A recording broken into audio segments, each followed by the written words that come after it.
Jemaat yang dikasihi Tuhan, apapun keadaan kita hari ini, kalau kita boleh bersama-sama datang beribadah kepada Tuhan, baik kita yang ada di gereja, bahkan setiap Bapak Ibu yang boleh mengikutinya dari rumah, kita boleh bersyukur kepada Tuhan.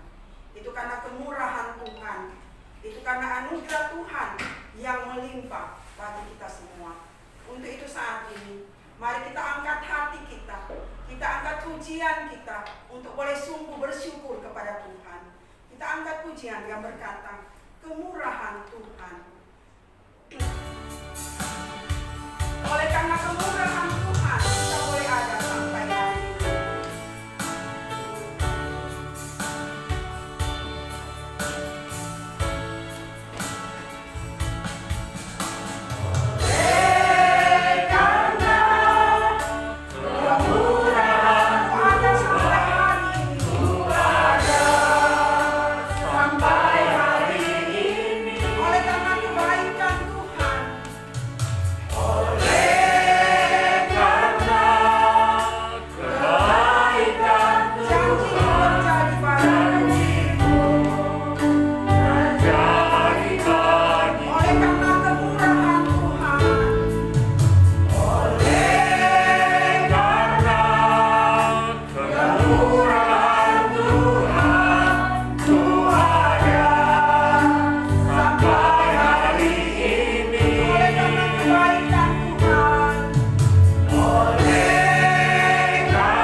Salam kasih karunia dan damai sejahtera dari Allah Bapa kita dan dari Tuhan Yesus Kristus menyertai saudara-saudara sekalian. Amin.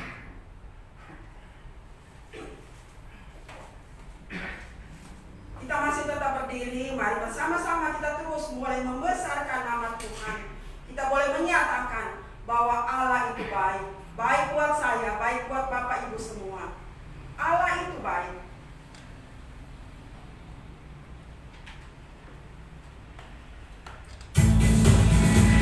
Hari yang suka kita boleh bertepuk tangan.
Rahmat-Nya selalu baru. Bahkan Dia tetap setia sampai hari ini bagi kita semua. Tapi kadangkala dalam kehidupan kita setiap hari, kita kadang meragukan akan kasih setia Tuhan kepada kita semua. Bahkan ketika kita jatuh dalam dosa, kita seringkali hanya mengandalkan kekuatan kita sendiri. Untuk itu saat ini, mari kita datang di hadapan Tuhan, mengakui setiap kesalahan dan dosa kita di hadapan-Nya. Tangan-Nya selalu terbuka bagi setiap kita yang dengan sungguh-sungguh hati mau mengakui setiap kesalahan dan dosa kita di hadapan-Nya. 1 Yohanes 1 ayat 9 berkata, Jika kita mengaku dosa kita, maka Ia adalah setia dan adil, sehingga Ia akan mengampuni segala dosa kita dan menyucikan kita dari segala kejahatan. Mari kita angkat pujian. Dia jamah.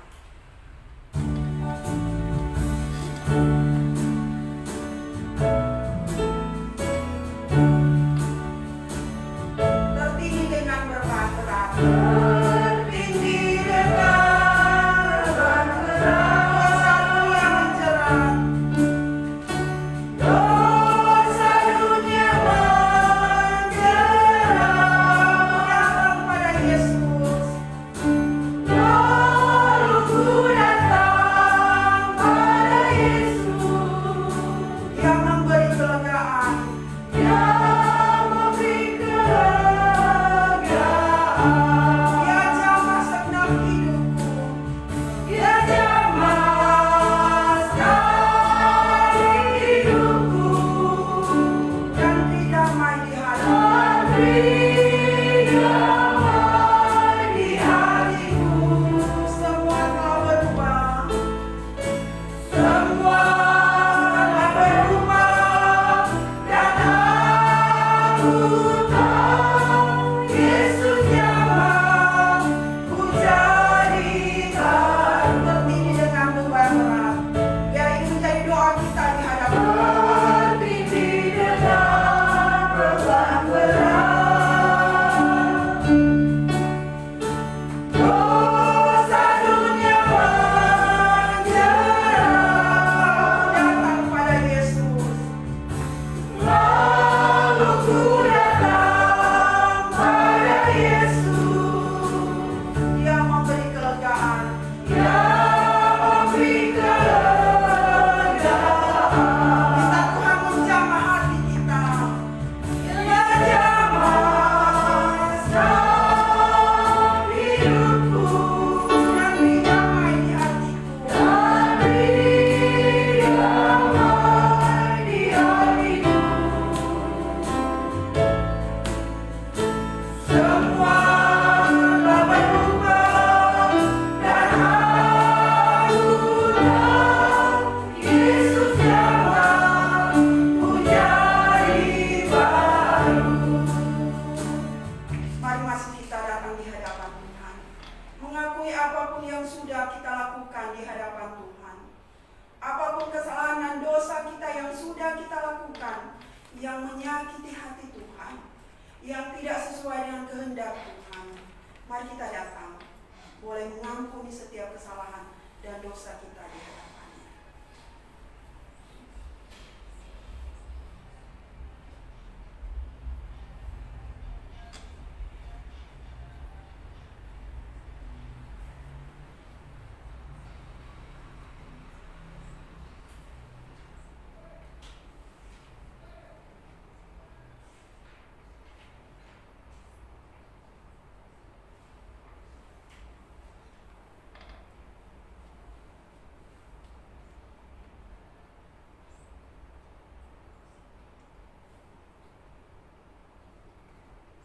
Dia jamah segenap hidupku.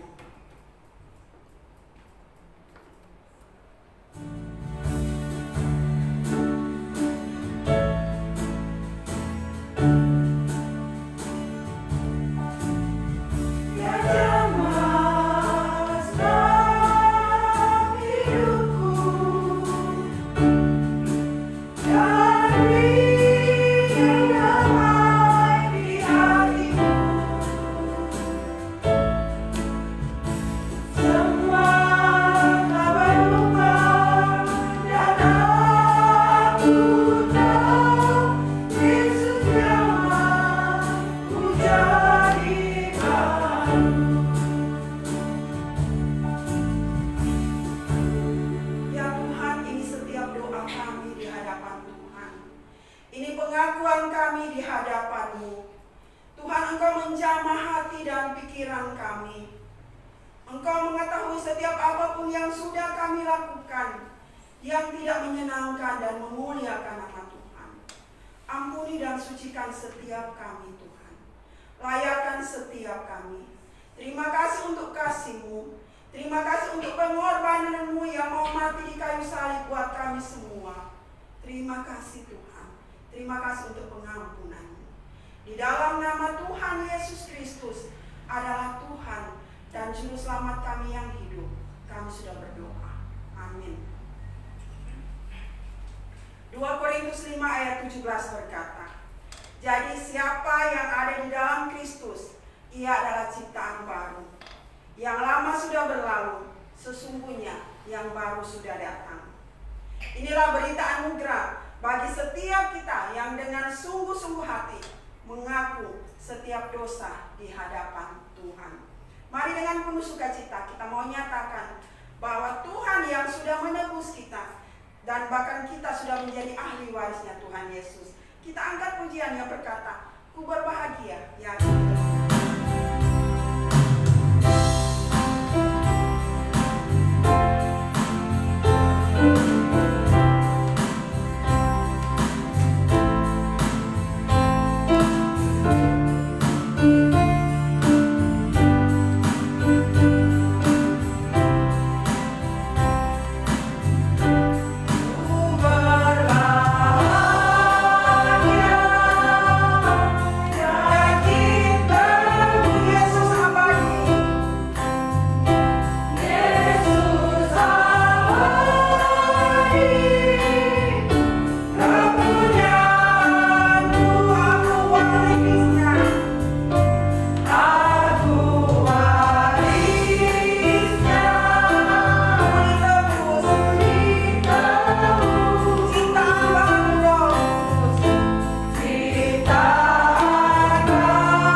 Segala yang telah terjadi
hidup kami dibaharui, hidup kami diubahkan, bahkan hidup kami boleh berdampak Tuhan bagi banyak orang, dan nama Tuhan dipermuliakan. Pimpinlah kami semua Tuhan dalam kami mau belajar firman-Mu. Pimpinlah hamba-Mu Tuhan yang akan menuntun kami semua dengan kebenaran-Mu Tuhan. Biarlah semua Tuhan kami boleh menikmati Tuhan berkat dan firman-Mu, boleh dituntun dan diubahkan Tuhan. Bahkan hamba-Mu juga yang Tuhan pakai diberkati. Di dalam nama Yesus Kristus kami memohon pimpinan Tuhan bagi kami semua. Amin.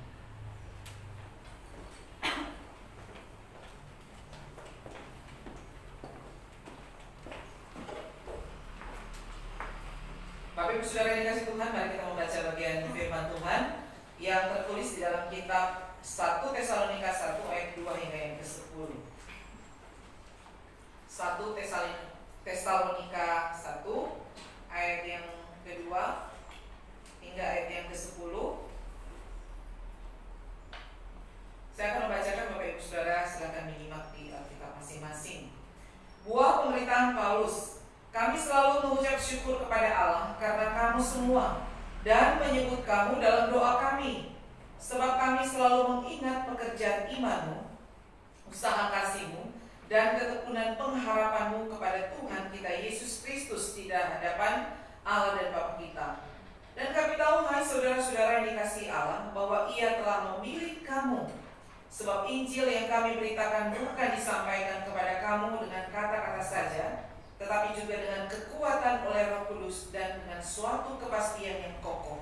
Memang kamu tahu bahwa kami bekerja di antara kamu oleh karena kamu, dan kamu telah menjadi penurut kami dan penurut Tuhan.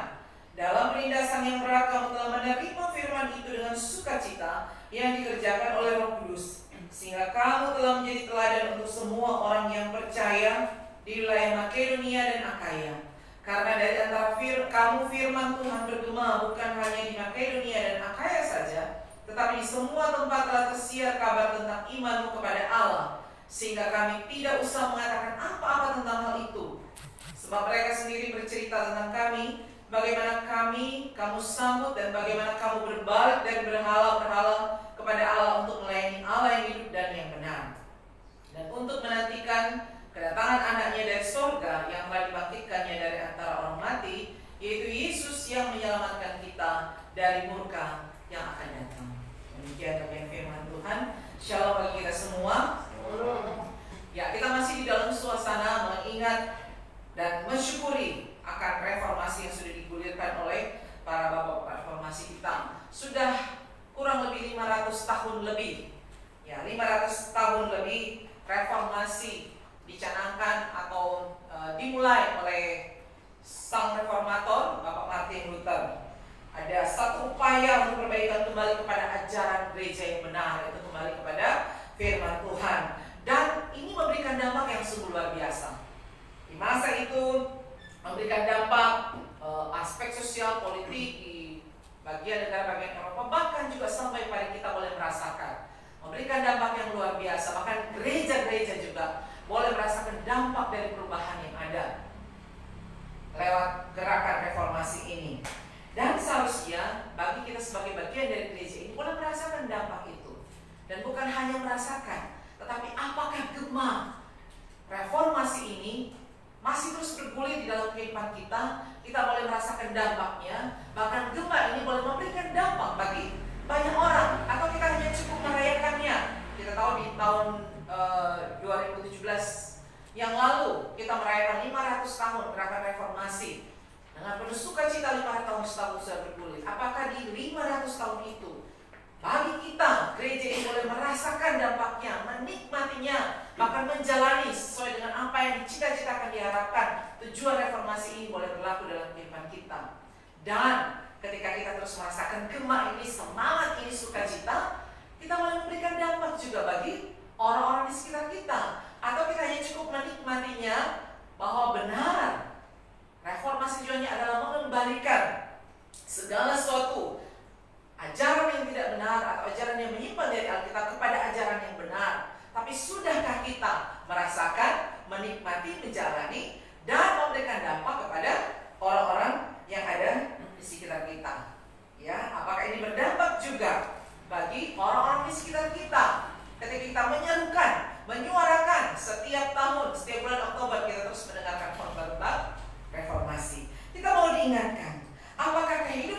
sebagai orang-orang percaya, orang-orang Kristen yang ada di dunia ini sudah memberikan dampak. Dampak dari reformasi dan memberikan dampak juga bagi orang-orang di sekitar kita. Mari kita melihat bagian yang sudah kita baca saat ini. Ada hal yang sangat luar biasa yang terjadi di tengah-tengah jemaat Tesalonika. Kalau kita perhatikan di dalam ayat yang ke-7, di dalam ayat ke-7 ditulis begini. Sehingga kamu telah menjadi teladan untuk semua orang yang percaya di wilayah Makedonia dan Akaya. Menjadi teladan di bagian ini, secara khusus kata teladan ini Paulus menyatakan atau di dalam bahasa aslinya mengatakan ini suatu tanda, ini suatu kesan yang mendalam, atau boleh dikata kalau kita mungkin tahu ya, kalau dicap ya kan, ada satu merek, satu barang dicap ya kan, dicap dia itu akan hilang. Nah, kata teladan ini memberikan tanda, memberikan satu cap, memberikan satu kesan yang sangat baik bagi jemaat Tesalonika, bahwa mereka memberikan teladan yang luar biasa. Dampak dari pelayanan Paulus, pembaruan yang dilakukan Paulus dan rekan-rekannya di jemaat Tesalonika ternyata memberikan dampak atau memberikan kesan yang luar biasa. Bukan hanya di tempat itu, di Makedonia, Akaya, bahkan di sekitar kehidupan jemaat Tesalonika, memberikan dampak yang besar, bahkan kesan yang sangat dalam bagi orang-orang yang ada di sekitar mereka. Nah, warga jemaat Tesalonika itu atau orang-orang di Tesalonika itu dulunya mereka adalah penyembah-penyembah berhala.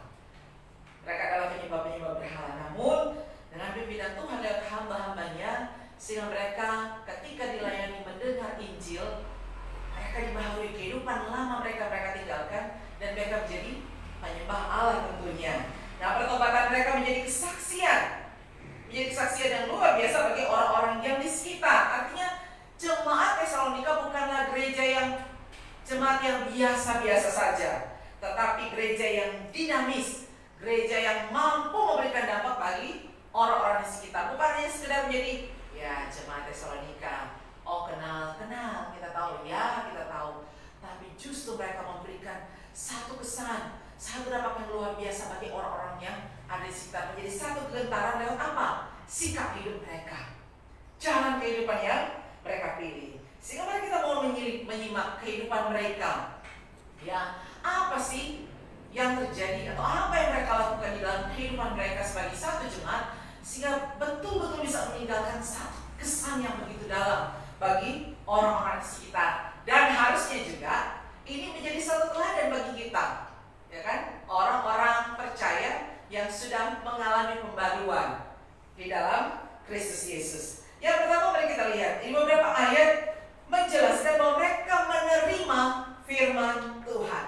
Apa yang membuat kehidupan mereka menjadi kesan yang luar biasa? Apa yang membuat kehidupan mereka menjadi berdampak? Yang pertama, karena mereka menerima firman Tuhan. Ini mungkin hal yang sederhana, tetapi mari kita lihat kehidupan mereka. Di dalam ayat yang kelima, ayat 6, bahkan pasal 2 ayat 13 mencatat hal yang demikian. Ayat 5 dikatakan, sebab Injil yang kami beritakan bukan disampaikan kepada kamu dengan kata-kata saja, tetapi juga dengan kekuatan oleh Roh Kudus, dan menjadi dengan suatu kepastian yang kokoh. Memang kamu tahu bagaimana kami bekerja di antara kamu oleh karena kamu. Ayat 6, dan kamu telah menjadi penurut kami dan penurut Tuhan dalam penindasan yang berat. Kamu telah menerima firman itu dengan sukacita yang dikerjakan oleh Roh Kudus. Pasal 2 ayat yang ke-13 terbunyi, dan karena itulah kami tak putus-putusnya mengucap syukur juga kepada Allah, sebab kamu telah menerima firman Allah yang kami beritakan itu, bukan sebagai perkataan manusia, tetapi dan memang sungguh-sungguh demikian, sebagai firman Allah yang bekerja juga di dalam kamu yang percaya. Mereka menerima dengan sungguh-sungguh firman Allah. Dalam penerimaan mereka ada 3 sikap yang ditunjukkan. Sikap yang menunjukkan bahwa mereka betul-betul menerima firman Allah. Yang pertama, mereka betul-betul menghargai firman Allah. Di dalam menerima firman Allah itu mereka ditunjukkan dengan sikap mereka betul-betul menghargai firman Allah. Bapak Ibu Saudara, di masa saat ini kita melihat banyak sekali orang yang menyebut orang Kristen, tetapi mereka benar-benar tidak menghargai firman Allah. Ada banyak kehidupan kekristenan, kalau kita melihat dalam kehidupan sehari-hari, tidak menunjukkan bahwa betul-betul mereka punya sikap untuk menghargai firman Allah. lebih banyak menghabiskan waktu mungkin di depan TV, HP, ya kan, daripada firman Allah. Bahkan sementara mendengarkan firman Tuhan, membaca firman Tuhan, kebanyakan orang, nah semua saya bilang ya, ada mungkin sebagian orang berpaling untuk melihat hal-hal yang lebih bersifat hiburan, menghabiskan banyak waktu untuk hobi, menghabiskan banyak waktu untuk kesenangan dan kesukaan sendiri, daripada menghabiskan waktu untuk firman Tuhan, merenungkan firman Tuhan sepanjang waktu, membuka hari dengan firman Tuhan. Artinya betul-betul menghargai bahwa betul-betul saya butuh Tuhan dengan firman-Nya untuk menegur, mengingatkan, dan menuntun kehidupan saya pribadi. Dalam Yeremia mengingatkan kita, Yeremia 15 ayat 16 mengatakan, apabila aku bertemu dengan perkataan-perkataanmu, maka aku menikmatinya. Firman-Mu itu menjadi kegirangan bagiku dan menjadi kesukaan hatiku, sebab nama-Mu telah diserukan atasku, ya Tuhan, Allah semesta alam. Ada satu kesukaan, ada satu kerinduan, begitu menghargai firman Tuhan di dalam kehidupan kita, sehingga tak putus-putusnya mau mencari kehendak Tuhan ya, membaca firman Tuhan. Nah, satu kali seorang pendeta ketika selesai ibadah, anak-anak sekolah minggu sudah selesai sekolah minggu, kemudian pendeta itu memanggil anak itu ketika mereka berpapasan, sudah selesai sekolah minggu? Ya sudah. Jadi kamu belajar Alkitab? Iya. Dengan senang anak itu berkata, kamu tahu apa isi Alkitab? Dia bilang, oh tentu saja Pak Pendeta. Wah, Pak Pendeta ini senang sekali ya kan? Oh iya, tentu saja Pak Pendeta, saya tahu isi Alkitab. Apa yang kamu tahu yang ada di dalamnya? Wah, saya tahu semua yang ada di dalamnya. Wah, Pak Pendeta ini tentu saja kaget ya. Wah, kamu anak yang sangat pintar, sangat hebat, sangat jenius. Kenapa? Karena dalam pikiran Pak Pendeta, kalau dia sudah tahu semua isi Alkitab, luar biasa. Tentu dalam pikiran juga Pak Pendeta, saya aja belum tahu semua, mungkin saya belum ingat semua. Anak ini berkata bahwa dia sudah tahu, dan anak ini berkata dengan sangat bangga, saya tahu semua Pak Pendeta isi Alkitabnya. Coba kamu sebutkan paling sedikit 2 atau 3 bagian yang kamu tahu dalam Alkitab. Apa isi Alkitab itu? Saya tahu semuanya Pak Pendeta. Dan apa yang disebutkan? Di dalam Alkitab, Pak Pendeta tahu berisi, yang pertama yang saya tahu ada foto adik saya. Yang kedua, ada resep mama saya bagaimana membuat pie yang sangat enak. Yang ketiga, Pak Pendeta, saya tahu dalam Alkitab itu berisi apa? Ada kwitansi pembayaran ayah saya. Kemudian Pak Pendeta, saya melihat juga di dalamnya ada selai rambut saya yang disimpan Pak Pendeta. Kata mama saya, itu rambut saya waktu saya masih bayi yang dipotong. Pak Pendeta mau tahu apa lagi? Kata Pak Pendeta, stop.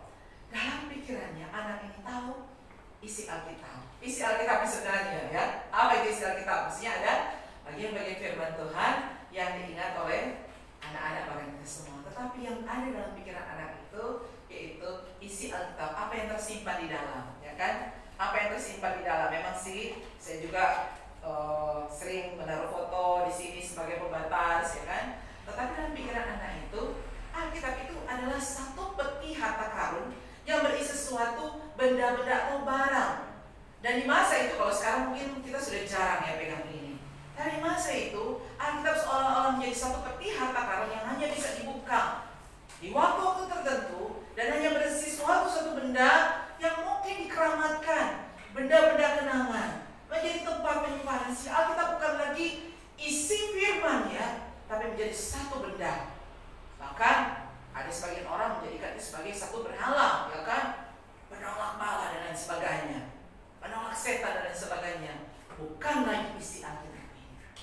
Sehingga Bapak Ibu Saudara, begitu menyedihkan sebenarnya perjuangan kita untuk terus menghargai Alkitab, mempelajarinya di dalam kehidupan kita menjadi berbalik. Kita semua berjuang untuk itu. Saya pun mungkin boleh dikatakan teguran yang keras bagi kita, bagaimana Alkitab itu sebenarnya harusnya menjadi bagian yang penting dalam kehidupan kita, isi Alkitabnya. Tapi saya menunjuk bukan hanya menunjuk 2 jari, tapi bagian saya, bagi kami juga hamba Tuhan, seringkali kami juga terpleset, tergoda. Untuk apa? Ketika membaca bagian firman Tuhan, waktu lebih banyak untuk melihat hiburan, apalagi dengan gadget yang ada. Apa sih yang tidak ada? Apa yang tidak bisa kita lihat? Nah, kemudian sikap yang ditunjukkan oleh orang-orang di Tesalonika sebagai sikap mereka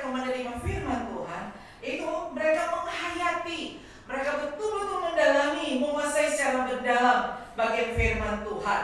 Sehingga kalau kita lihat yang saya sudah baca tadi dalam pasal 2 ayat 13, dan karena itulah kami tak putus-putus yang mengucap syukur juga kepada Allah, sebab kamu telah menerima firman Allah yang kami beritakan itu.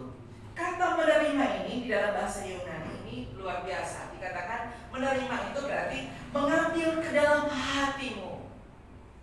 Firman Tuhan yang tercatat dalam Alkitab bagi orang Tesalonika, mereka mengambil itu ke dalam hatinya secara mendalam, menghayati, menguasainya. Artinya mereka betul-betul belajar, betul-betul mendalami, betul-betul menguasai bagian firman Tuhan.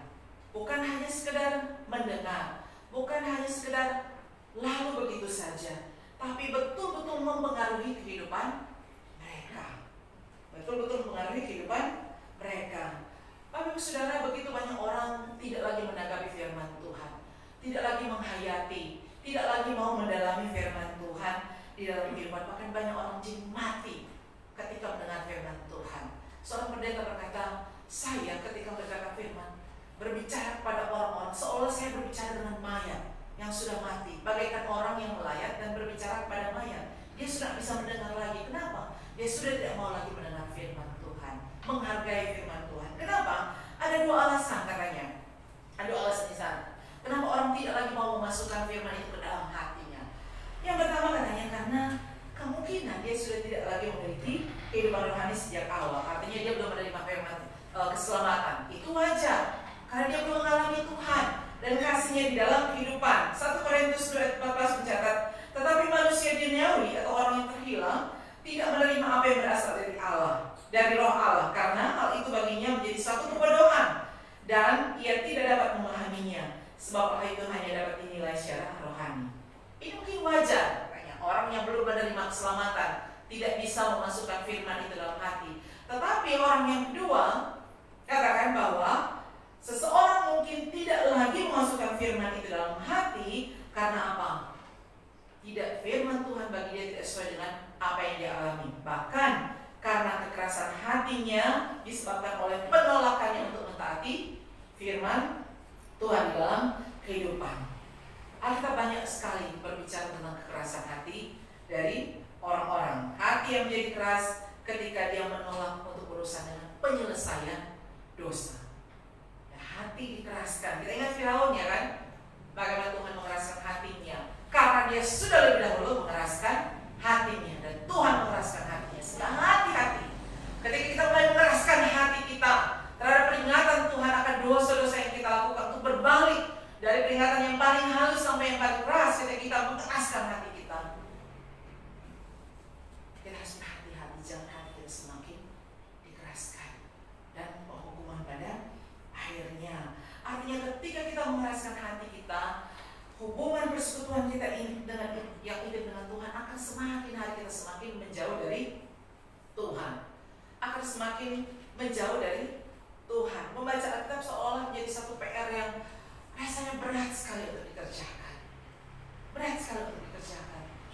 Ketika kita semakin dewasa secara rohani, harusnya Alkitab itu menjadi satu kesukaan bagi kita untuk membaca. Kalau masih kanak-kanak mungkin seperti Kana, memang tiap hari harus didorong. Baca Alkitab, harus didorong karena dia masih kanak-kanak, secara rohani pun masih kanak-kanak. Tetapi makin hari semakin dewasa, makin bertumbuh, harusnya menjadi satu kesukaan yang sangat besar untuk mencintai firman Tuhan. Sehingga persekutuan kita dengan Tuhan semakin hari semakin intim. Sehingga ketika kita makin mengeraskan hati kita diingatkan lagi, jangan sampai hati kita menjadi membatu. Sehingga persekutuan kita dengan Tuhan semakin menjauh. Kemudian sikap mereka di dalam menerima firman Tuhan adalah yang pasti mereka melakukan atau menerapkan firman Tuhan dalam kehidupan. Kita sudah sering kali diingatkan bagian ini. Kalau cuma pintar menguasai isi Alkitab pun, tapi tidak melakukan kebenaran firman Tuhan, maka semuanya itu akan sia-sia. Ya kan, akan sia-sia. Paulus mengatakan, tetapi jadilah pelaku firman dan bukan hanya menjadi pendengar. Untuk bisa memberikan dampak kepada sesama kita adalah menerima kebenaran firman Tuhan dengan cara melakukannya. Luar biasa jemaat Tesalonika, mereka mengalami apa? Penganiayaan, penindasan, kesusahan, kesulitan yang seringkali membuat mereka menjadi kecewa dengan pilihan mereka, tapi mereka terus maju, mau melakukan firman Tuhan. Menjadi orang percaya, orang Kristen itu bukan berarti bahwa kita bebas dari masalah. Tidak, Bapak Ibu Saudara. Kita tidak akan pernah bebas dari masalah, tetapi kita akan dimampukan Tuhan untuk berjalan bersama dengan Dia. Firman Tuhan tidak pernah salah ketika Dia berkata, marilah kepadaku semua yang letih, lesu dan berbeban berat. Karena apa? Tuhan, aku kata Tuhan Yesus akan memberikan kelegaan kepadamu. Jadi menjadi orang Kristen itu bukan meniadakan kesengsaraan, bukan meniadakan pergumulan tantangan, tetapi dalam keletihan, kelemahan, kesusahan kita, Tuhan ada, merangkul kita, memampukan kita, menguatkan kita. Asal apa? Kita mau buka hati, ya kan? Tidak mengeraskan hati kita. Sehingga kalau kita ingat dampak dari reformasi atau tujuan reformasi adalah untuk kembali kepada Alkitab sebagai firman Allah, sehingga kehidupan kita harusnya tolak ukurnya adalah firman Tuhan, kebenaran firman Tuhan di dalam kehidupan kita. Sehingga Bapak Ibu Saudara, alasan yang pertama sehingga kehidupan mereka begitu berdampak bagi banyak orang di sekitar mereka di jemaat Tesalonika adalah karena mereka menerima firman Tuhan. Dan itu pula yang harusnya menjadi bagian kita untuk menerima firman Tuhan di dalam kehidupan kita, membuka hati firman Tuhan menuntun kita. Dan alasan yang kedua sehingga membuat hidup mereka menjadi berdampak di tengah-tengah banyak orang adalah kesaksian hidup mereka yang benar. Di dalam ayat yang ke-7 dan ayat yang ke-8 mencatat hal demikian. Karena dari antara kamu firman Tuhan bergema bukan hanya di Makedonia dan Akaya saja, tetapi di semua tempat telah tersiar kabar tentang imanmu kepada Allah, sehingga kami tidak usah mengatakan apa-apa tentang hal ini. Paulus mengatakan bahwa jemaat Tesalonika telah menjadi teladan yang luar biasa bagi orang percaya di Makedonia, Akaya. Bukan hanya menjadi teladan, tetapi kehidupan iman mereka sudah tersiar di banyak orang. Orang-orang di sekitar mereka sudah mendengar tentang iman. Luar biasa Bapak Ibu Saudara, ketika kita jemaat yang mungkin di pandangan orang yang aduh jemaat kecil, tetapi iman kita, kehidupan kita setiap hari itu terdengar bagi banyak orang. Kita mungkin pernah mendengar di masa lalu bahwa ada gereja yang luar biasa, orang begitu gentar mendengar pelayanan yang luar biasa. Kerinduan kita pun, kita boleh menjadi berkat. Iman kita boleh terdengar di mana-mana, tersiar di mana-mana. Kalau kita melihat perjalanan misi yang Paulus lakukan dalam memberitakan Injil dari Makedonia, Akaya, bahkan banyak orang boleh mendengar. Ini jarak antara Tesalonika dan Akaya ini, Makedonia dan Akaya ini cukup jauh, ada kurang lebih kalau kita lihat di peta di Alkitab ada kurang lebih 400-an kilometer. Saya itu 400 km itu mungkin jarak Bitung Kota Membagu pulang balik mungkin, ya kan? Nado Kota 180-an kilo, Bitung Nado 40-an kilo, 45-an lah kalau satu kota. Jadi kadang ke sekitar mungkin Bitung Kota itu bolak balik jaraknya. Dan jarak yang begitu jauh ini sudah bergema bagaimana kehidupan orang-orang Tesalonika yang karena imannya yang teguh mereka boleh menjadi berkat. Padahal mereka itu dikenal dulu sebagai penyembah-penyembah berhala, orang yang tidak percaya. Tapi oleh karena mereka berbalik, dibaharui, sehingga iman yang sungguh-sungguh teguh itu terdengar sampai di tempat-tempat yang jauh, menjadi kesaksian. Sehingga alangkah indahnya kehidupan orang-orang yang percaya menjadi berkat bagi orang lain melalui firman Tuhan. Kehidupan kita, ya kan, mungkin pertama ketika kehidupan kita dimulai dengan doa, hidup yang mau dibaharui, hidup dengan sungguh-sungguh, kita mungkin menjadi cibiran banyak orang. Mereka seperti itu. Tapi Bapak Ibu Saudara, ketika kita bertahan terus, setia terus, mau berdoa, mau belajar bersama, mau bertumbuh bersama, bukankah hal itu nantinya akan berbuah? Mungkin cibiran, tapi nanti menjadi berkat. Saya sudah mulai mendengar ada sedikit-sedikit berita bahwa luar biasa Tuhan boleh memberkati pelayanan kita, makin diberkati. Puji Tuhan, dan itu bukan menjadi satu kebanggaan, kesombongan bagi kita, tetapi kebanggaan karena Kristus yang memampukan kita. Kita diubahkan bukan karena kemampuan kita, bukan, tapi harus dibanggakan karena Kristus yang mengubahkan kita. Kristus yang mengubahkan memakai kita yang seberapa ini untuk menjadi besar karena iman kita, sehingga harusnya tetap bertahan setia dengan iman kita, dan kalau boleh harus lebih lagi bertumbuh dan berbuah untuk kemuliaan nama Tuhan. GKR EKBP itu dikenal sebagai orang-orang yang punya iman yang sungguh pada Tuhan. Kita aminkan itu. Kita sedang dalam perjuangan. Kita tidak main-main dengan itu. Kita semua berjuang untuk itu, menuju seperti yang Tuhan mau di dalam kehidupan kita. Kita sama-sama berjuang untuk itu. Kita semua ada masing-masing punya kelemahan, kekurangan, betul. Tapi itu bukan menjadikan kita menjadi gentar. Tetapi dalam kelemahan itu kita tertunduk di bawah kaki salib Yesus dan berkata, Tuhan, aku mau dipakai Tuhan, aku mau diubahkan Tuhan. Dan kita boleh menjadi berkat bagi banyak orang. Lewat kelemahan kita menyaksikan dalam kelemahan Tuhan sanggup mengubahkan saya menjadi pribadi yang kuat di dalam iman, di dalam Tuhan Yesus Kristus. Sehingga nama kita boleh tersiar. Jemaat Tesalonika boleh tersiar. Bukankah jemaat AKBP bisa pun menjadi teladan bagi banyak orang. Mari kita semua berjuang untuk itu. Kemudian yang terakhir, bagaimana jemaat itu boleh menjadi dampak selain mereka menerima firman Tuhan, mereka memiliki kesaksian hidup, dan yang pasti mereka memiliki pertobatan yang nyata. Ini sangat penting Bapak Ibu Saudara. Dalam ayat 9 dan 10 menyatakan hal demikian. Ayat 9 dan ayat 10, sebab mereka sendiri bercerita tentang kami, bagaimana kamu sambut dan bagaimana kamu berbalik dari berhala-berhala kepada Allah untuk melayani Allah yang hidup, dan seterusnya. Mereka yang bercerita, mereka yang menyaksikan bahwa kehidupan orang Tesalonika sudah berbalik. Artinya ada pertobatan yang sungguh, betul-betul berbalik dari kehidupan yang lama kepada kehidupan yang baru. Bukan bolak-balik ya kan? Balik, ada kesulitan, kembali lagi dan sebagainya. Tetapi teguh berdiri di dalam Tuhan.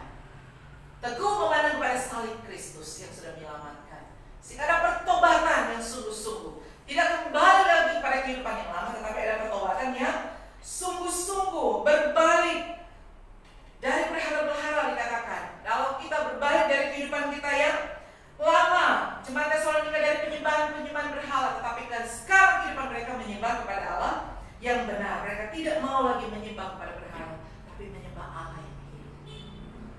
Kita semua juga ingatkan, untuk bisa berdampak kita harus teguh berdiri, tidak lagi berbalik di kehidupan lama kita, kehidupan yang kita katakan, oh saya dulu demikian, sudah menjadi sifat saya. Tidak demikian, tidak demikian. Bapak Ibu Saudara, saya pun menyaksikan memang betul di dalam kehidupan kami, persekutuan kami, gereja kami, kehidupan yang lama Tuhan mulai ubahkan, sudah mulai berbalik, tidak lagi di dalam kehidupan yang lama, tapi kehidupan yang baru di dalam Tuhan Yesus Kristus. Kami sudah melupakan apa yang di belakang, tapi berjalan maju bersama dengan Tuhan, memandang kepada salib Kristus. Kalau benar memandang kepada omongan orang, memandang kepada penilaian orang, kita tak akan pernah kembali. Kita mungkin berjalan maju, tapi kita nengok ke belakang terus, ya kan? Maju berjalan nengok ke belakang, akhirnya kita akan tersandung. Taplisi, kalau orang ada bilang tuh terpeleset, ya kan? Tanda T, tersandung. Tapi kalau kita terus memandang kepada Kristus dan salibnya, kita akan bisa melihat jalan itu. Jalannya lewat apa? Firman Tuhan. Tujuannya apa? Kristus dikatakan dalam ayat yang ke-10, dan untuk menantikan kedatangan anaknya dari surga yang telah dibangkitnya dari antara orang mati, yaitu Kristus yang menyelamatkan kita dari murka yang akan datang. Jangan pernah berbalik lagi. Jangan menengok ke belakang lagi. Tidak usah lagi pusing memikirkan hal-hal yang ada di belakang yang sudah lalu, yang akan membuat kita tersandung, membuat kita terpeleset, taplisi, tagate. Tapi mari kita memandang kepada salib Kristus, sebagaimana yang dicanangkan oleh Martin Luther, ya kan? Sola Gratia, hanya oleh anugerah Tuhan. Sehingga setiap kalimat kita berkata, hanya oleh anugerah Tuhan, hanya oleh anugerah Tuhan. Cuma karena kemurahan Tuhan, sebagaimana lagu pujian kita di awal tadi. Cuma karena kemurahan Tuhan, hanya karena oleh anugerah Tuhan, kita boleh ada, kita diselamatkan, kita melayani, kita melakukan hal-hal yang benar sesuai perintah Tuhan. Sehingga kebanggaannya bukan kebanggaan di dalam sini, tapi kebanggaan kepada Kristus Yesus. Sehingga Bapak Ibu Saudara, kehadiran kita di lingkungan sekitar kita, baik sama orang percaya, orang belum percaya, orang yang belum mengenal Kristus Yesus, kita boleh menjadi garam dan terang dunia.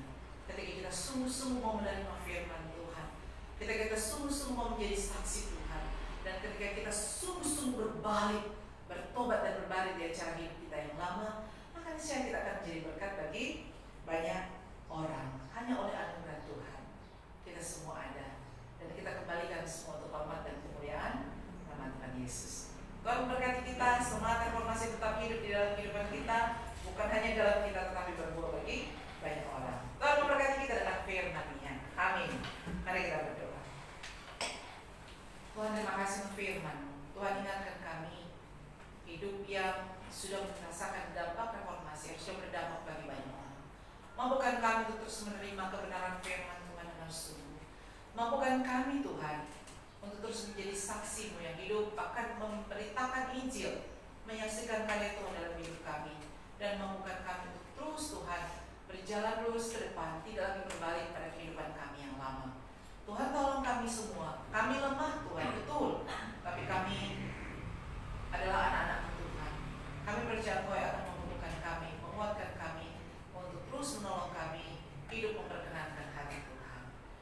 Pimpin kami semua Tuhan, jadikan kami pribadi lepas pribadi yang boleh menjadi teladan bagi banyak orang. Teguhkan firman-Mu ini Tuhan. Di dalam nama Yesus Kristus kami berdoa. Amin.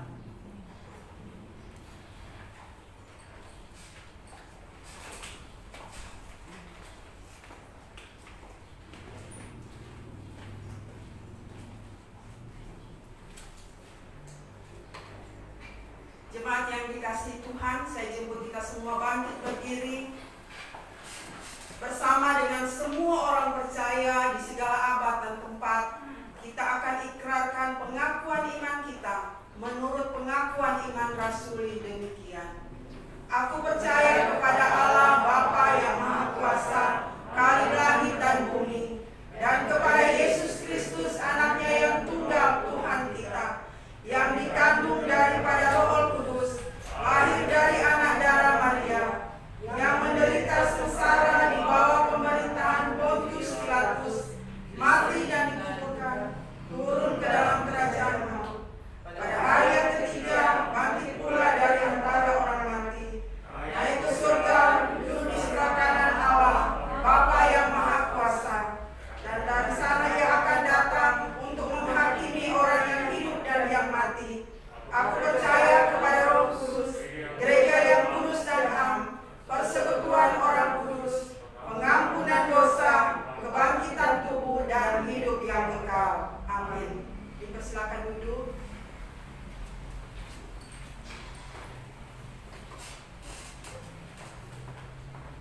Kita akan mendengarkan puji-pujian yang akan disampaikan oleh kaum wanita. Dengan kasih dipersilakan. Sekali lagi diundang seluruh kaum wanita untuk boleh mempersembahkan puji-pujian bagi Tuhan.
Terima kasih untuk kaum wanita yang sudah mempersembahkan pujian untuk Tuhan.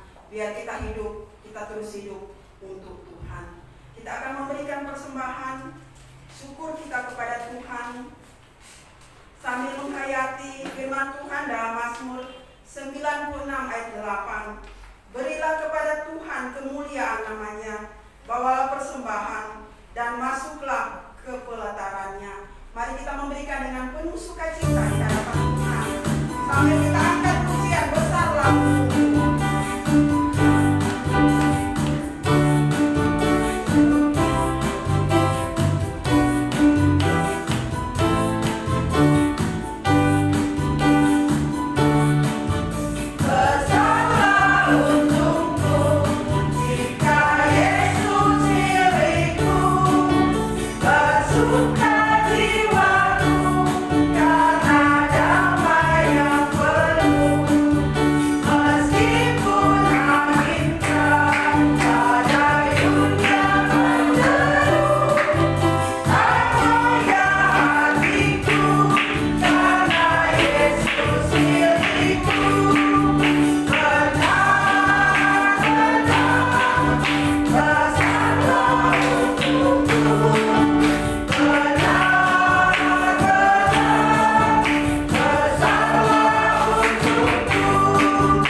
Tuhan, kami bersyukur untuk kasih-Mu Tuhan.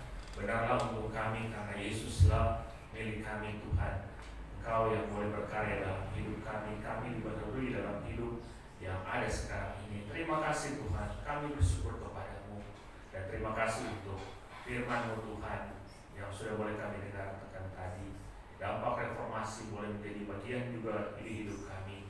Karena Engkau terus berkarya untuk memperbaharui hidup kami semakin lagi serupa dengan Engkau. Terima kasih Tuhan. Tuhan meneguhkan setiap bagian-bagian firman Tuhan yang sudah kami dengarkan tadi. Berkati hamba-Mu yang sudah boleh menyampaikan kebenaran firman-Mu, boleh dipakai oleh Tuhan untuk seturut dengan kehendak-Mu, menjadi berkat bagi banyak orang, bagi kemuliaan Tuhan. Terima kasih, terpujilah Engkau Tuhan. Dan kami bersyukur Tuhan, di hari Minggu tanggal 31 nanti kami akan merayakan sakramen perjamuan kudus. Biarlah Tuhan menolong kami. Masih ada 1 minggu lagi sebelum kami masuk dalam perjamuan kudus. Biarlah Tuhan menolong kami, mampukan kami untuk boleh menyiapkan diri kami untuk boleh hidup kudus, hidup benar di hadapan Tuhan di tengah-tengah hidup dan aktivitas kami. Kami memohon kepada-Mu sehingga pada tanggal 31 nanti kami diperkenankan oleh Tuhan untuk duduk bersama dalam meja perjamuan untuk boleh mengingat kembali karya Kristus dalam kehidupan kami, tubuh Kristus yang sudah dipecah-pecahkan dan darah Kristus yang sudah tercurah bagi kami lewat roti dan anggur. Tuhan, kami menyerahkan ke dalam tangan-Mu. Tuhan, menolong kami semua, berkati semua yang boleh akan melayani nanti, biarlah dimampukan oleh Tuhan sehingga benar-benar sakramen baptis perjamuan kudus yang akan kami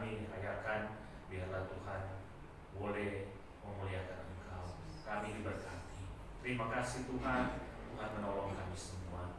Dan terus kami menyerahkan gereja ini ke dalam tangan-Mu. Biarlah Tuhan yang senantiasa memberkati karya-karya Tuhan terus terjadi.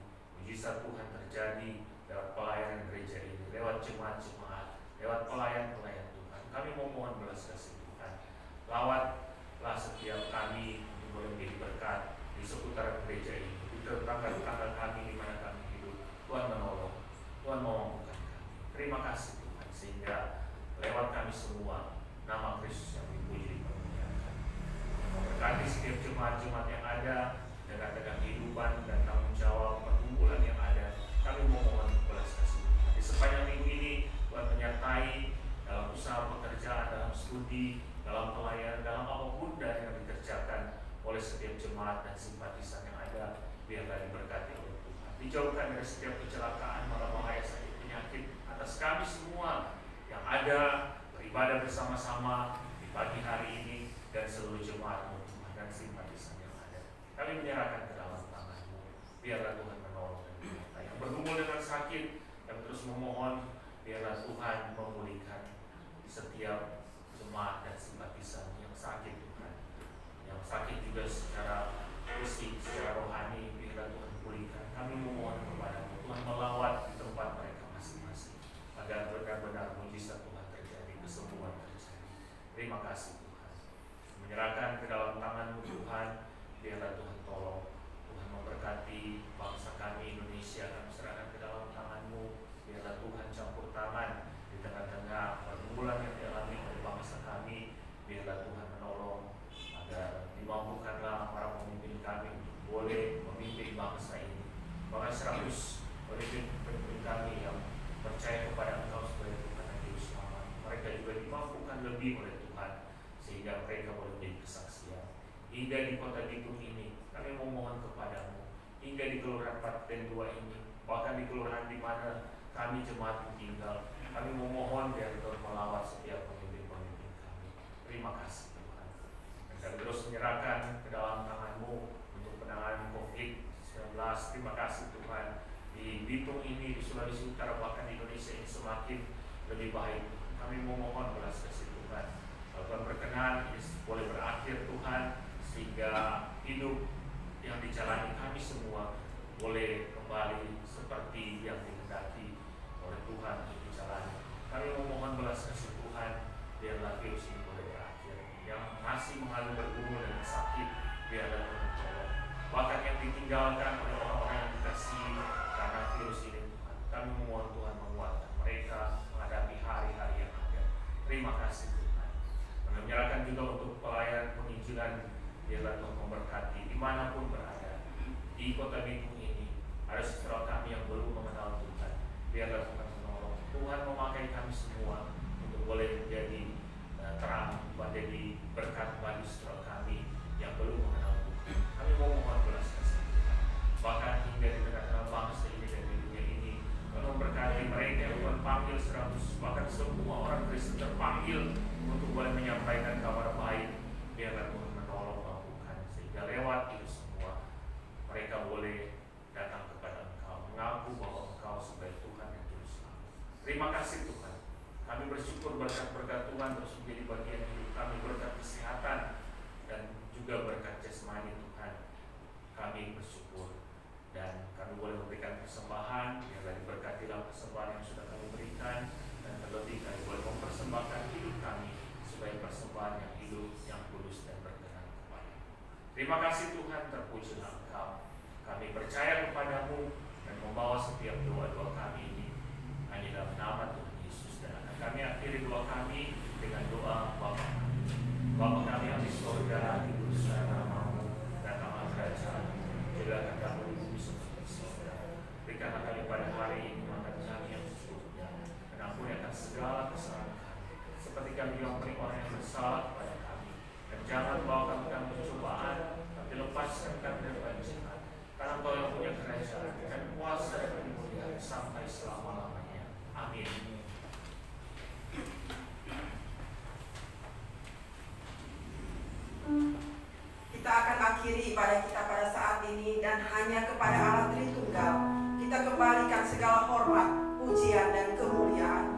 jemaat saya jemput untuk bangkit berdiri.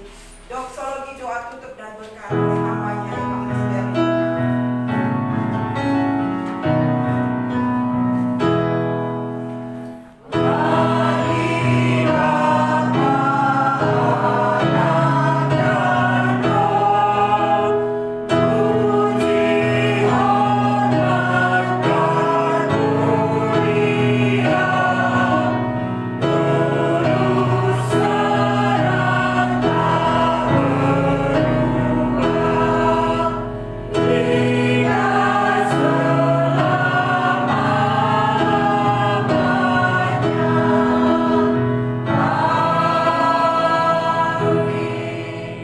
Jemaat yang dikasihi Tuhan, mari arahkanlah hatimu kepada Tuhan, angkatlah tanganmu dan tarikkan ke surga, dan terimalah berkat Tuhan.